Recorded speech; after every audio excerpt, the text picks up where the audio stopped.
Hello दोस्तों, आज की इस वीडियो में हम देखेंगे कि डेटा टाइप जावा में क्या होती हैं। तो बेसिकली डेटा टाइप दो कैटेगरीज में डिवाइड होती हैं। एक को कहते हैं हम प्रिमिटिव डेटा टाइप और एक को कहते हैं हम non primitive data type. Primitive data type और दो कैटेगरी में डिवाइड होती है, जिसे हम कहते हैं बूलियन टाइप और एक को कहते हैं न्यूमेरिक टाइप। बूलियन का मतलब होता है ट्रू और फॉल्स। अगर आपकी कंडीशन सही है या फिर ट्रू है, दैट मीन्स कि वो आपको रिटर्न करेगा TRUE, ट्रू। और अगर आपकी जो कंडीशन है वो फॉल्स है तो आपको वो रिटर्न करेगा फॉल्स वैल्यू। तो ये होता है Boolean type. Similarly numeric type होता है करेक्टर वैल्यू या इंटीग्रल वैल्यू। करेक्टर वैल्यू का मतलब सारे अल्फ़ाबेट्स, सारे नंबर्स। अच्छा, नंबर्स के अंदर भी वो सारे जो सिर्फ एक वैल्यू वाला होता है, मतलब अल्फ़ाबेट होता है जस्ट एक सिंगल करेक्टर। ठीक है, इसी तरीके से स्पेशल करेक्टर्स भी करेक्टर वैल्यूज़ ही कहलाते हैं। अच्छा, न्यूमेरिक टाइप के अंदर इंटीग्रल वैल्यू जो होती है, इंटीग्रल वैल्यू दो चीज़ों में डिवाइड होती है। एक को हम कहते हैं इंटीजर्स और एक को कहते हैं हम फ्लोटिंग पॉइंट। जब हम इंटीजर्स की बात करते हैं तो इंटीजर का मतलब होता है कि वो सारे नंबर जिसके अंदर फ्लोटिंग पॉइंट या डेसिमल नंबर्स नहीं होते, जैसे 100, 200, 122, 169, 72, ये सारे इंटीजर्स नंबर हैं। लेकिन जब आप फ्लोटिंग पॉइंट की बात करते हो तो उसका मतलब वहाँ पे डेसिमल वैल्यूज़ होती हैं। इसका मतलब 27.2, 3.142, 6.02, एक्सपोनेंट 23, ये सारे वो नंबर्स हैं जो कि फ़्लोटिंग पॉइंट वाले नंबर होते हैं। लेकिन एक इम्पॉर्टेंट चीज़ जो हमें याद रखनी होती है, फ़्लोटिंग पॉइंट या फिर फ्लोट या डबल, फ्लोट या डबल जो है वो डेटा टाइप है जावा की, जिसके अंदर ये एबिलिटी है कि वो इंटीजर भी स्टोर कर सकती है और ख़ुद डेसिमल वैल्यू भी स्टोर कर सकती है। जैसे आपका मैट्रिक क्लास का एग्ज़ाम का रिज़ल्ट आया, आपकी परसेंटेज थी 97%। तो आप ये 97% की जो वैल्यू है वो आप फ्लोट के डेटा टाइप में भी स्टोर कर सकते हो और उसको आप इंटीजर के डेटा टाइप में भी स्टोर कर सकते हो। तो इसका मतलब ये हुआ कि फ़्लोट का डेटा टाइप पूरी एबिलिटी रखता है कि वो इंटीजर की वैल्यू को स्टोर कर सकता हो। अगर आपकी परसेंटेज 97.3 या 97.4 आई है, दैट मीन्स वो 97.3 के अंदर एक डेसिमल वैल्यू है। तो अब आप ये 97.3 इंटीजर में स्टोर नहीं कर सकते, आपको ये लाजमी फ्लोटिंग पॉइंट वाले डेटा टाइप में स्टोर करना होगा। सिमिलरली जो फ्लोट का फंक्शन है वही सेम फंक्शनैलिटी डबल की भी होती है। तो फ्लोटिंग पॉइंट के अंदर जैसे आप देख सकते हो कि डेटा टाइप दो मौजूद हैं, एक है फ्लोट और एक है डबल। तो डबल की कैपेसिटी फ्लोट से ज़्यादा होती है। फ्लोट स्टोर कर सकता है 32 बिट को, लेकिन डबल स्टोर कर सकता है 64 बिट को। इसका मतलब ये है कि जो काम फ्लोट कर सकता है उससे कई अच्छा काम डबल कर सकता है। समझे अब? ओके, अब शिफ्ट हो जाते हैं ज़रा नॉन प्रिमिटिव डेटा टाइप की तरफ। हैं तो ये भी डेटा टाइप, लेकिन ये सिंपल डेटा टाइप नहीं होते। स्ट्रिंग का मतलब ये होता है कि आप एक पूरे सेंटेंस को स्टोर करने की कोशिश कर रहे हो एक वेरिएबल के अंदर। इसका क्या मतलब हुआ? इसका मतलब ये हुआ कि my name is Mohammad Tahazam and still you are watching Tutify 1.0। ये पूरा एक सेंटेंस है जो किसी एक अकेले वेरिएबल के कैरेक्टर में स्टोर नहीं हो सकता, जिसको पूरा स्टोर करने के लिए एक स्ट्रिंग की ज़रूरत है। तो हम लोग वहाँ पे जो डेटा टाइप यूज़ करेंगे उसका नाम होगा स्ट्रिंग। समझे अब? अच्छा, अब एक और चीज़ डिस्कस करते हैं।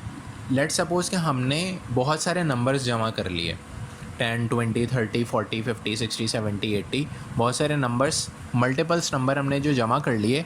अब इसको एक साथ स्टोर करना है। एक तो तरीका ये होगा कि अब मैं जो 10 नंबर जमा करके बैठ गया हूँ, उस 10 नंबर्स को मैं 10 अलग अलग वेरिएबल्स में डालूँ, या फिर मैं उन 10 नंबर को खाली एक कलेक्शन बनाकर एक एरे में डाल दूँ। तो जो एरे में डालने वाला काम है वो काफ़ी बेहतर हो जाएगा, क्योंकि सारे के सारे नंबर मेरे एक ही जगह पे मौजूद होंगे। वरना मुझे 10 अलग अलग वेरिएबल्स को संभालना पड़ेगा, जो मेरे लिए काफ़ी मुश्किल हो सकता है। तो होपफुली ये समझ गए होंगे कि एरे क्या होता है। एरे होता है collection of data, collection of same data. तो जावा के अंदर जब आपके वहाँ मल्टीपल एक ही कैटेगरी की चीज़ मौजूद होती है तो आप उसको एक एरे में स्टोर कर सकते हो। तो इसे कहते हैं हम नॉन प्रिमिटिव डेटा टाइप। अब चलते हैं अगले स्लाइड की तरफ।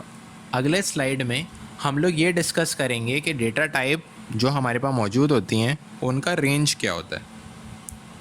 तो आप देख सकते हो स्क्रीन में कि बाइट का रेंज है -128 से 127, शॉर्ट की रेंज गिवन है, इंटीजर गिवन है, लॉन्ग फ्लोट डबल गिवन है। ये सब एक थ्योरेटिकल कॉन्सेप्ट है जो डेटा टाइप के अंदर स्टोरेज कैपेसिटी बताता है, लेकिन हमें तो थ्योरी में इतना रुकना नहीं है। इस वजह से हम चले जाते हैं अपने कोडिंग के ऊपर।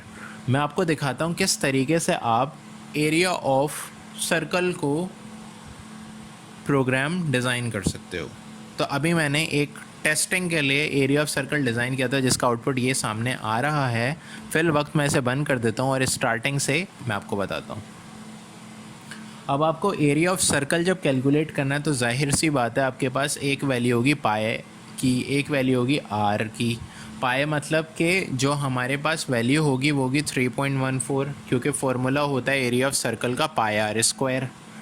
रेडियस कहते हैं सर्कल के डायमीटर के आधे हिस्से को।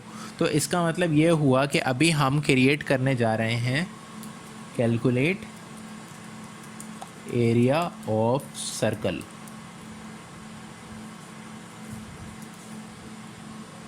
सही है।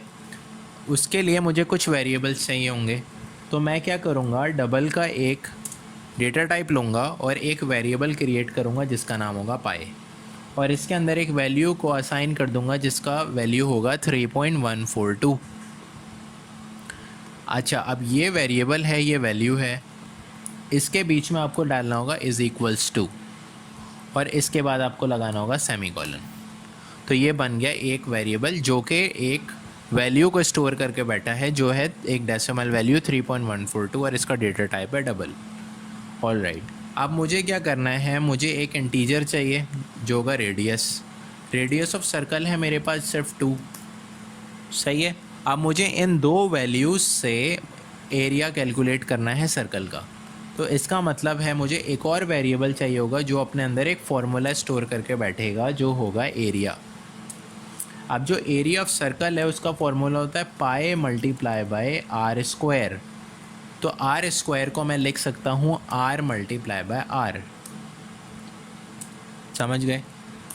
अच्छा भाई, अब क्योंकि पाई की वैल्यू जो 3.142 है वो तो आ चुकी पाई की जगह पर, आर की वैल्यू जो 2 है वो आ चुकी आर की जगह पर। तो अब हमें सिर्फ प्रिंट करवाना है। प्रिंट के लिए हमारे पास जो यूज़ होता है उसे हम लोग कहते हैं SOUT शॉर्टेस्ट फॉर्म में। और जब लिखोगे आप SOUT और दबाओगे Ctrl+स्पेस बार तो ये इस तरीके से आपको लिख के दे देगा system.out.println। ये होती है प्रिंटिंग स्टेटमेंट जावा के अंदर। आप यहाँ पे लिखो एरिया ऑफ सर्कल, उसके बाद लगाओ प्लस का साइन, इसे कहते हैं कॉन्कैटिनेशन। प्लस के साइन के बाद आप लिखो एरिया, जो वेरिएबल आपको आंसर ला कर देगा। इसको अब स्टोर सेव कर लेते हैं, ऊपर से जाके अपने प्रोग्राम को रन कर लेते हैं, और ये देखो आपके पास आ गया एक आउटपुट एरिया ऑफ सर्कल का। तो इतने आसानी से आप एरिया ऑफ सर्कल कैलकुलेट कर सकते हो। इसी तरीके के कुछ प्रोग्राम्स आप बना के देखो जावा के अंदर के किस तरीके से डेटा टाइप को यूज़ करके हम जावा के अंदर प्रोग्राम्स डिज़ाइन कर सकते हैं। तो होपफुली आज की वीडियो आपको पसंद आई होगी। मैं आपको एक छोटा सा टास्क देने वाला हूँ। इस टास्क में आप ये करो कि आप दो नंबर्स लो।